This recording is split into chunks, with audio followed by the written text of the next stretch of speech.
आप सभी का बहुत बहुत स्वागत है मेरे इस YouTube चैनल में। भारत के इतिहास से संबंधित कुछ महत्वपूर्ण प्रश्नों पर हम लोग रोज डिस्कशन कर रहे हैं, जो कि UGC net, set, TGT, PGT, UPSC, state PSC जैसी परीक्षाओं के लिए काफ़ी महत्वपूर्ण हो सकता है। अगर आप इनमें से किसी भी परीक्षा की तैयारी कर रहे हैं तो यह वीडियो श्रृंखला आपके लिए काफ़ी महत्वपूर्ण हो सकती है। सीधे हम लोग क्वेश्चंस पर चलते हैं। पहला क्वेश्चन आज का मैंने लिया है, राजा बीरबल कहाँ के राजा थे। राजा बीरबल के बारे में आप सभी को पता होगा कि ये अकबर के नवरत्नों में से एक थे। अकबर के नवरत्नों में से एक थे और एक विदूषक थे। विदूषक, लेखक, विदूषक का मतलब होता है काफी टैलेंटेड, ज्ञानवान व्यक्ति थे। और जिसको आज हम बोलते हैं ना, क्या कहते हैं, जिसको हाजिर जवाब बोला जाता है और आज के समय में बोला जाता है कि सेंस ऑफ ह्यूमर अच्छा है, कहते हैं ना ऐसे लोग। तो उस टाइप का यह व्यक्ति था जो कि अकबर के दरबार में रहा करते थे और इनको कहा जाता था राजा बीरबल। तो आपको बताना है कि भाई ये राजा बीरबल कहाँ के राजा थे। तो ये ना किसी भी क्षेत्र के राजा नहीं थे, ये एक सामान्य व्यक्ति थे। तो आंसर हो जाएगा इनमें से कोई नहीं। दरअसल बादशाह अकबर ने राजा बीरबल को राजा की उपाधि दे रखी थी इनसे प्रभावित होकर के। अगले क्वेश्चन को हम देखते हैं, किसने मेगास्थनीज के विवरण को असत्य और अविश्वसनीय कहा है। ये को है, किसने मेगास्थनीज के विवरण को असत्य और अविश्वसनीय कहा है। बड़ा अच्छा क्वेश्चन हो सकता है यूजीसी नेट सेट के लिए। तो मेगास्थनीज कौन था। तो भाई मेगास्थनीज जो है एक पश्चिमी लेखक था या फिर कहें पश्चिमी यात्री था, जो कि भारत आया हुआ था। भारत में ये एक राजदूत के हैसियत से आया हुआ था मेगास्थनीज, और भारत में कुछ वर्ष इसने व्यतीत किया और यहाँ उसने जो भी दिखा उसको जो है इसने लिपिबद्ध कर लिया, मतलब लिख लिया। और इसके द्वारा लिखी गई पुस्तक का नाम है इंडिका। तो इंडिका में इसने भारत के विषय में काफ़ी कुछ लिखा। हालांकि दुर्भाग्य की बात है कि इंडिका जो है वर्तमान समय में अपने मूल रूप में उपलब्ध नहीं है। मतलब कि मेगास्थनीज ने जो लिखा था ना, वो वाली एक भी पुस्तक अभी जो है उपलब्ध नहीं है। लेकिन मेगास्थनीज के इंडिका के जो विवरण है ना, वो उसके बाद के दूसरे लेखकों द्वारा लिखे गए पुस्तकों में देखने को मिलता है। तो मेगास्थनीज की इंडिका में भारत के संबंध में जो भी विवरण दिया गया है उसको किसी लेखक ने असत्य और अविश्वसनीय कहा है। तो उस लेखक का आपको नाम बताना है। तो उस लेखक का नाम है स्ट्रैबो। स्ट्रैबो बड़ा ही इंपॉर्टेंट हो सकता है, आप लोग नोट डाउन कर लीजिएगा। स्ट्रैबो, इसने कहा कि मेगास्थनीज ने भारत के संदर्भ में जो भी लिखा है वो असत्य है और उस पर विश्वास करना संभव नहीं है, क्योंकि भारत के बारे में काफी आश्चर्यजनक चीजें मेगास्थनीज ने अपनी इंडिका में लिख रखी है। तो इंपॉर्टेंट चीजें ध्यान में रखेंगे। बढ़ते हैं अगले क्वेश्चन की ओर। अगला क्वेश्चन दिया है, एहोल प्रशस्ति के रचयिता रवि कीर्ति ने स्वयं की तुलना इस प्रशस्ति में किससे की है। एहोल प्रशस्ति, जिससे हमको चालुक्य वंश के शासक पुलकेशिन द्वितीय के विषय में हमको जानकारी मिलती है। पुलकेशिन द्वितीय जो कि दक्खन में शासन किया करते थे, महाराष्ट्र वाले एरिया में, और भारत के महानतम शासकों में से एक इनको माना गया है। पुलकेशिन द्वितीय जो है हर्षवर्धन और नरसिंह वर्मन प्रथम के समकालीन थे पुलकेशिन द्वितीय। तो पुलकेशिन द्वितीय के दरबारी थे जिनका नाम था रवि कीर्ति। रवि कीर्ति जो कि एक साहित्यकार थे।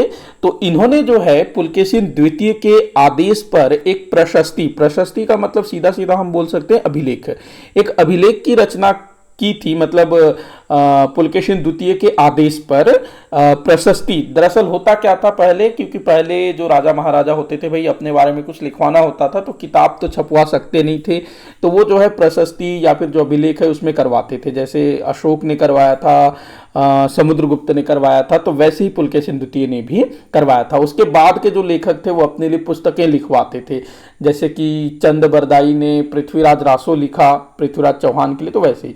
तो रवि कीर्ति ने अपने राजा के आदेश पर एहोल प्रशस्ति की रचना की थी। तो यहां पर प्रश्न कर रहा है कि एहोल प्रशस्ति में रवि कीर्ति ने खुद की तुलना किससे की है? तो ये बड़ा अच्छा क्वेश्चन हो सकता है। एहोल प्रशस्ति के ऊपर मैंने एक डेडिकेटेड वीडियो बनाया हुआ है, आप लोग YouTube में सर्च करिए, उसमें आपको एहोल प्रशस्ति के बारे में बहुत कुछ जानने को मिलेगा। अगर आप यूजीसी नेट सेट की तैयारी कर रहे हैं तो एहोल प्रशस्ति और इस जैसा जो भी दूसरे अभिलेख है ना, उनके बारे में डिटेल में पढ़ना जरूरी है। तो यहां पर इसका आंसर होगा कालिदास। महाकवि कालिदास जी से खुद की तुलना की। इसके अलावा एक और कवि हैं या फिर साहित्यकार हैं जिनका नाम है भारवी। भारवी से भी खुद की तुलना की है, मतलब कि इस प्रशस्ति में जो रवि कीर्ति है वो खुद को कालिदास और भारवी के समान बताता है कि मैं जो है इनके समान साहित्यकार हूं, कवि हूं, इस टाइप से उसने लिखा है। कालिदास और भारवी से खुद की तुलना की है। इसके अलावा ये जो एहोल प्रशस्ति है ना, इसी में महाभारत की तिथि भी दी हुई है। ये भी आपको ध्यान में रखना है, पूछा जाता है कि किस अभिलेख में महाभारत की तिथि वर्णित है। तो काफी इंपॉर्टेंट है एहोल प्रशस्ति। आगे बढ़ते हैं अगले क्वेश्चन की ओर। अगला क्वेश्चन दिया है, निम्न में से भगत सिंह के किस साथी का संबंध महाराष्ट्र से रहा है? तो भाई महाराष्ट्र से कौन थे? वो भी भगत सिंह के साथी चंद्रशेखर आजाद। भाई ये तो अपने मध्य प्रदेश उत्तर प्रदेश वाले एरिया से थे। अगर हम शिवराज राजगुरु की बात करें तो भगत सिंह के बड़े अच्छे मित्र थे, बड़े अच्छे सहयोगी थे। और 23 मार्च 1931 को भगत सिंह, सुखदेव और इन दोनों के साथ शिवराज राजगुरु को भी फांसी की सजा दी गई थी अंग्रेजों के द्वारा। उसके बाद अगर हम बात करें विनायक दामोदर सावरकर, तो जिनको वीर सावरकर या वीडी सावरकर भी कहा जाता है, जो कि 1907 में 1857 की क्रांति के 50 वर्ष पूर्ण होने पर भारत की स्वतंत्रता संग्राम, जो 1857 का स्वतंत्रता संग्राम था, उसके ऊपर एक पुस्तक की रचना की थी इन्होंने, विनायक दामोदर सावरकर। उधम सिंह, जिन्होंने जालियांवाला बाग हत्याकांड का बदला लिया था। तो यहाँ अगर हम बात करें उधम सिंह की, तो ये पंजाब से थे। विनायक दामोदर सावरकर ये महाराष्ट्र से थे, लेकिन आपका आंसर ये नहीं है, क्योंकि जो विनायक दामोदर सावरकर थे ये भगत सिंह से कई वर्ष पहले हुए थे। भगत सिंह के एक तरह से हम सीनियर बोल सकते हैं। और यहां पर अगर आपका आंसर होगा तो वो होगा शिवराज राजगुरु, जो कि भगत सिंह के साथी थे और ये महाराष्ट्र से आते थे। ध्यान रखेंगे, सभी गिरफ्तार हो गए थे। दरअसल होता क्या है कि जब भगत सिंह गिरफ्तार हो जाते हैं, असेंबली में बम फेंकने जाते हैं ना बटुकेश्वर दत्त और भगत सिंह, तो वहां वो गिरफ्तार हो जाते हैं। और उसके बाद फिर उत्तर प्रदेश में इनके बाकी साथी भी गिरफ्तार कर लिए जाते हैं। तो ऐसी स्थिति में जो बचे हुए लोग होते हैं ना, बचे हुए क्रांतिकारी, वो इधर उधर अंडरग्राउंड हो जाते हैं। चंद्रशेखर आजाद भी अंडरग्राउंड हो जाते हैं। तो यहाँ पर जो राजगुरु है ना, वो महाराष्ट्र चले जाते हैं। वो पुणे के थे बताया जाता है। और जब सभी गिरफ्तार हो जाते हैं ना, तो कहते हैं कि जो राजगुरु हैं उन्होंने खुद सामने से आकर के बोला कि भैया मैं भगत सिंह का साथी हूं और मैंने भगत सिंह के साथ मिल करके सॉन्डर्स की हत्या की थी। तो इन्होंने खुद से बोल दिया, क्योंकि ये गिरफ्तार होना चाहते थे, बाहर नहीं रहना चाहते थे, अपने साथियों के पास जाना चाहते थे। तो इनको पुणे से गिरफ्तार किया गया था, ये भी ध्यान रखेंगे। और ये महाराष्ट्र से थे। आगे बढ़ते हैं अगले क्वेश्चन की ओर। अगला क्वेश्चन दिया है, मुगल बादशाह अकबर ने फादर मोन्सेरात को किस मुगल शहजादे का शिक्षक नियुक्त किया? मोन्सेरात, इनको ना मोन्सेरात को ना मोन्सेराट भी लिखा जाता है, मोन्सेराट भी लिखा जाता है। ये पुर्तगाली था। देखिएगा, एक चीज ध्यान रखेंगे कि भारत में मुगलों से पहले यूरोपियों का आगमन हो चुका था। यूरोपीय कब आए भारत में? 1498। पुर्तगाली यात्री वास्को डिगामा भारत आ गया था।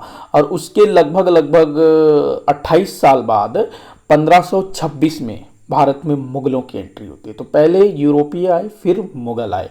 तो यूरोपियों ने, मतलब पुर्तगालियों ने गोवा को अपना बेस बना लिया था। जब इधर मुगल आए ना, तब तक इन्होंने गोवा को अपना बेस बना लिया था और गोवा में अच्छा खासा इन्होंने अपना सेटअप तैयार कर लिया था। तो जब अकबर बादशाह था, तो जब उसने क्या कहते हैं, एक वो बनाया था ना, जिसमें वो सभी धर्म के लोगों के साथ बैठ करके बातें किया करता था। क्या कहते हैं उसको, मैं भूल रहा हूँ, बड़ा अच्छा शब्द है वो। चलो जो भी, आप मुझे कमेंट बॉक्स में बताइएगा। तो वहां पर उसने जो है गोवा के पादरियों को भी बुलाया। पादरी जो चर्च के जो फादर होते हैं ना, या फिर क्रिश्चियन धर्मगुरु होते हैं, उनको पादरी कहा जाता है, उनको भी बुलाया। उन्हीं में से एक थे फादर मोन्सेरात। और अकबर ने लाहौर और आगरा में गिरजाघर, मतलब चर्च की भी स्थापना करवाई थी। तो जो फादर मोंसेरात थे ये जो है कई वर्षों तक मुगल दरबार में रहे और अकबर जो है फादर मोंसेरात से काफी प्रभावित हो जाता है और फादर मोंसेरात को अपने एक पुत्र का शिक्षक नियुक्त करता है। तो भाई कौन थे? अगर हम सलीम की बात करें तो भाई सलीम के गुरु कौन थे? तो अब्दुल रहीम खान खाना, जो अपने बैरम खां और सलीमा बेगम का जो बेटा था ना अब्दुल रहीम खान खाना, वो सलीम का शिक्षक था। उसके बाद अगर हम बात करें मुराद, तो आपका आंसर होगा मुराद बख्श का ही शिक्षक इसको नियुक्त किया गया था। दानियाल ये अकबर का तीसरा बेटा था। खुसरो की बात करें तो ये जहांगीर का बेटा था, मतलब सलीम का बेटा था, अकबर का पोता था। बढ़ते हैं अगले क्वेश्चन की और आंसर मुराद होगा। अगला क्वेश्चन दिया हुआ है, अहमदाबाद मिल मजदूर आंदोलन के पश्चात मजदूरों के वेतन में कितने प्रतिशत की वृद्धि की गई? गांधी जी के सहयोग से अहमदाबाद मिल मजदूर आंदोलन होता है और ये पूरी तरह से सफल रहता है। आप मुझे कमेंट करके बताइएगा कि अहमदाबाद का मिल मजदूर आंदोलन किस वर्ष हुआ था। गांधी जी ने इसमें जो है भूमिका निभाई थी। तो यहाँ पर आंदोलन पूरी तरह से सफल रहा और मजदूरों के वेतन में 35% की वृद्धि की जाती है। आगे बढ़ते हैं अगले क्वेश्चन की ओर। निम्न में से कौन मुगल बादशाह अकबर की बेगम नहीं थी? अच्छा, इनमें से कौन मुगल बादशाह अकबर की बेगम अर्थात पत्नी नहीं थी, ये आपको बताना है। इनमें से कौन अकबर की पत्नी नहीं थी? तो यहाँ पर अगर हम बात करें, सलीमा बेगम की अकबर की पत्नी थी, रुकैया बेगम भी अकबर की पत्नी थी, हरकाबाई भी अकबर की पत्नी थी, गुलबदन बेगम जो है ना ये अकबर की बुआ थी, मतलब कि हुमायूं की बहन थी और बाबर की बेटी थी। बाकी तीनों जो हैं अकबर के बेगमें थी। सबसे पहली बेगम थी रुकैया बेगम, दूसरे नंबर में सलीमा बेगम और तीसरे में हरकाबाई। ये जो सलीमा बेगम है ना ये बैरम खां की बेवा थी, मतलब विधवा। आगे बढ़ते हैं अगले क्वेश्चन की ओर। कौन भारत का वायसराय नहीं था? तो भाई इनमें से कौन भारत का वायसराय नहीं था? लॉर्ड कर्जन भारत का वायसराय था भाई, Lord William Bentinck, Lord Dalhousie, Lord Ripon. तो यहाँ पर थोड़ा सा जो है ऑप्शन है ना ये गड़बड़ा गया है। लॉर्ड कर्जन की बात करें तो ये भारत का वायसराय था, लॉर्ड रिपन भी भारत का वायसराय था, लेकिन लॉर्ड विलियम बेंटिक और लॉर्ड डलहौजी जो है भारत के वायसराय नहीं थे, भारत के गवर्नर जनरल थे। क्योंकि 1856 के बाद जो 1856 कह रहा हूं मैं, 1857 की क्रांति के बाद 1858 में भारत का जो गवर्नर जनरल का जो पद है ना उसको समाप्त करके या फिर उसका नाम परिवर्तित करके उसके नाम को कर दिया जाता है वायसराय। तो ध्यान में रखेंगे, बड़ा सिंपल सा चीज है। अगला क्वेश्चन दिया है, गांधी जी किसकी सलाह पर भारत लौटने के पश्चात भारत यात्रा पर निकले? आप सभी को पता होगा कि 9 जनवरी 1915 को गांधी जी दक्षिण अफ्रीका से हमेशा के लिए भारत वापस लौट आए थे। और भारत लौटने के पश्चात गांधी जी जो हैं वो भारत यात्रा के लिए निकलते हैं, मतलब कि भारत भ्रमण के लिए वो जाते हैं और संपूर्ण भारत को वो घूमते हैं और उसके बाद फिर अहमदाबाद में आकर के रहना शुरू कर देते हैं। तो भारत यात्रा पर जाने की सलाह किसने दी थी? तो इसका आंसर होगा गोपाल कृष्ण गोखले, जो कि गांधी जी के राजनैतिक गुरु थे। इन्होंने सलाह दिया कि भाई तुम भारत के लिए काम करोगे, भारत के लोगों के लिए काम करोगे, तो सबसे पहले तुमको भारत को जानना होगा, भारत के लोगों को जानना होगा। अब तुमको अगर भारत को जानना है, यहाँ के लोगों को जानना है, तो रेल से तुम भारत का सफर करो, वो भी रेल के तीसरे दर्जे से। तीसरा दर्जा जो थर्ड क्लास जिसको बोला जाता है ना आज के समय में, तो रेलवे के थर्ड क्लास से सफर करो जहां पर भारत का आम आदमी सफर करता है, तभी तुम भारत के आम आदमियों के समस्याओं को समझ सकोगे और उनके समस्याओं को समाधान करोगे। ये जो है गोपाल कृष्ण गोखले जी ने गांधी जी को सलाह दिया और उन्हीं की सलाह पर गांधी जी जो है भारत यात्रा पर निकले। आज जो है केवल 9 ही क्वेश्चन मैं ले पाया हूं। खैर इतना ही, बाकी मैं कोशिश करूंगा कि अगले वीडियो में 10 से ज़्यादा क्वेश्चन दूं।